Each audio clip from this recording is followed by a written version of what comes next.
गौर राणा भारतात आला 18 दिवसांनी त्याला कोकणी सुनावली आहे. तुम्ही त्याला राणा फेस्टिवल असं म्हणताय आणि कुलभूषण जाधव यांना कधी आणणार असा एक प्रश्न विचारतो. बघा, 26/11 आतंकवादी हल्ला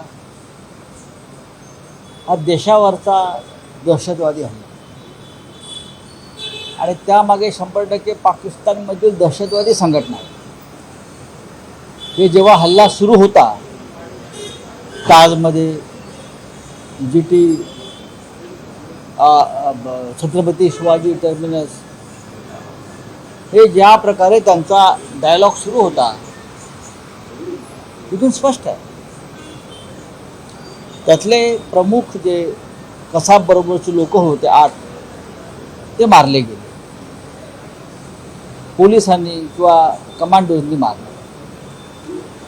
एकमेव त्यातला जिवंत सापडला आमच्या तुकाराम ओंबळे यांच्यामुळे,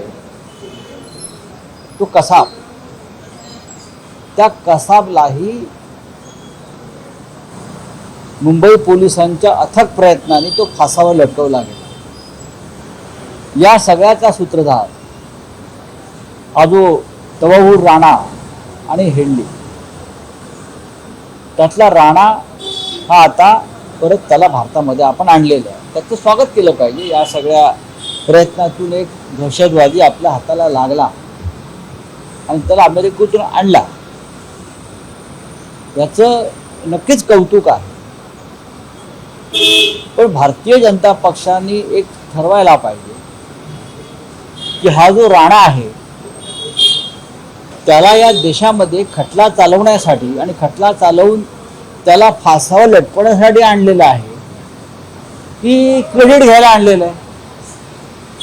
त्याने एकदा स्पष्ट करावं की नाही आम्ही राणाला आणले आहे, ते आम्हाला एक राणा फेस्टिवल करायचा आहे, आम्हाला क्रेडिट घ्यायचं आहे आणि फक्त आमच्यामुळेच हे सगळं शक्य झालं हे सांगण्यासाठी आणलंय का? मग त्याने तसं करावं. 2009 पासून सातत्यानं या राणाला आणण्यासाठी भारत सरकार प्रयत्न करतं.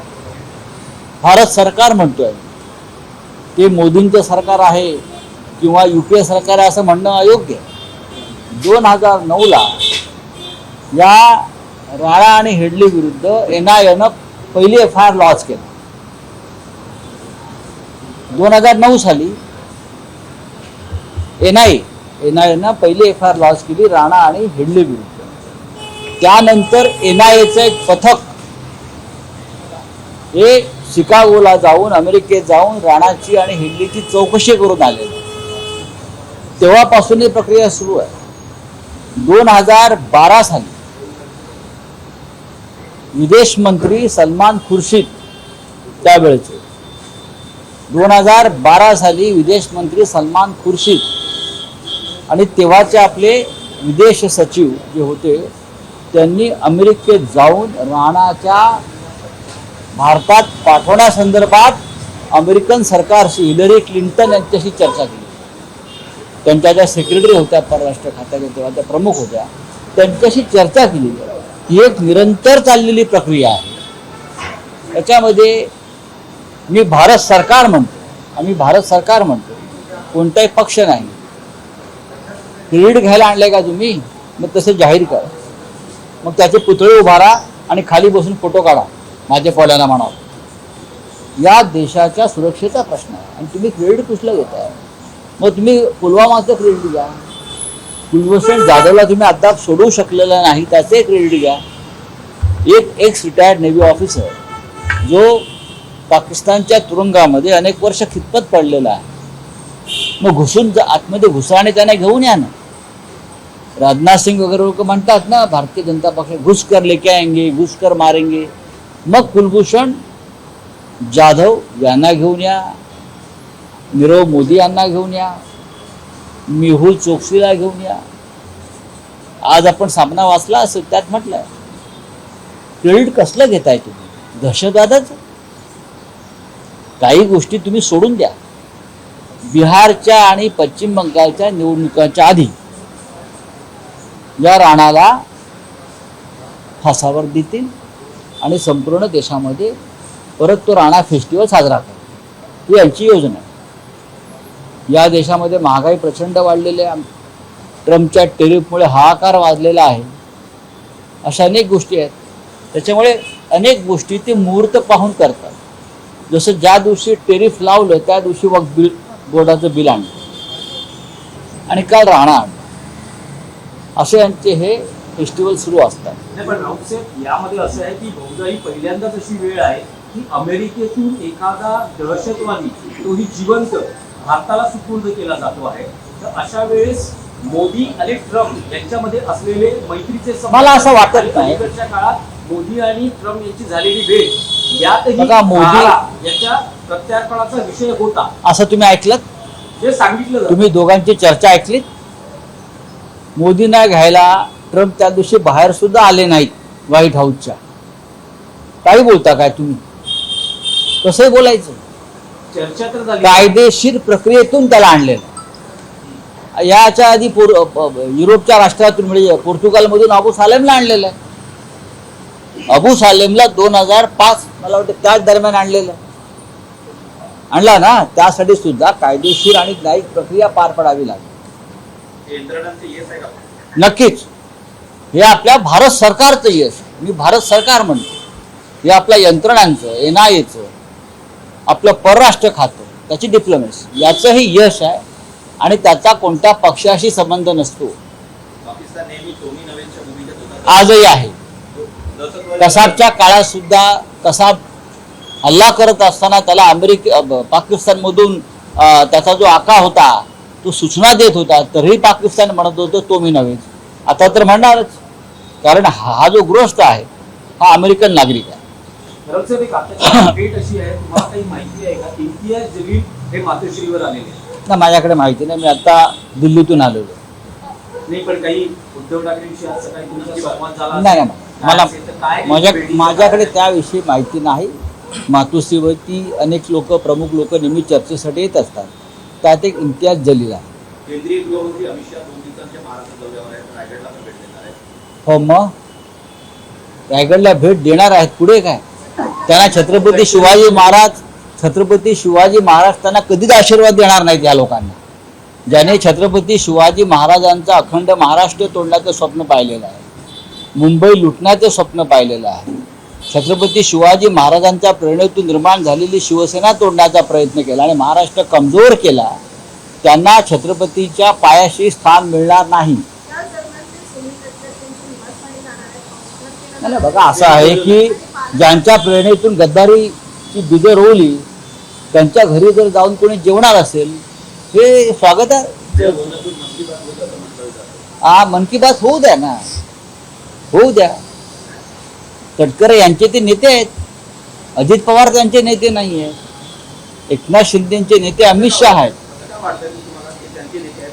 अहो, ते त्यांचे नेते म्हणजे सगळं घडवणारे कोण आहेत? अमित शहा. अमित शहा जर नसते तर हा पक्षच फुटला नसता. अमित शहा नसते तर त्यांना पक्ष नसता मिळाला, त्यांना ते घड्याळ चिन्ह नसतं मिळालं. त्याच्यामुळे करते सवरते तेच आहेत. आतापर्यंत उद्धव ठाकरे एसएनसी हा उल्लेख करत होते, एकनाथ शिंदे युती उल्लेख करत होते, पण आता नवा उल्लेख आलेला आहे. एकनाथ शिंदे FB म्हणजे फुकट बाबूराव असा उद्धव ठाकरेंचा उल्लेख करतात. काय त्या एकनाथ शिंदेचा आपका क्या आहे?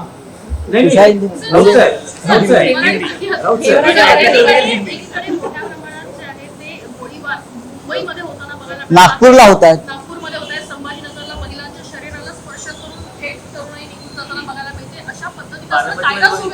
बघा, बहुतेक ती पाहण्यासाठीच अमित शहा महाराष्ट्रामध्ये येत आहे.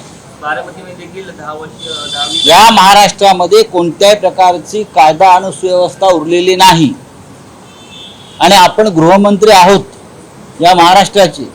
हे देवेंद्र फडणवीस यांना बहुतेक अजून लक्षात आलेलं नाहीये की रोज नागपूरमध्ये, रोज मुंबईमध्ये, रोज महाराष्ट्राच्या कानाकोपऱ्यामध्ये महिलांवर अत्याचार होत आहेत, गोळीबार होत आहेत, खून होत आहेत, बलात्कार होत आहेत, अपहरण होत आहेत.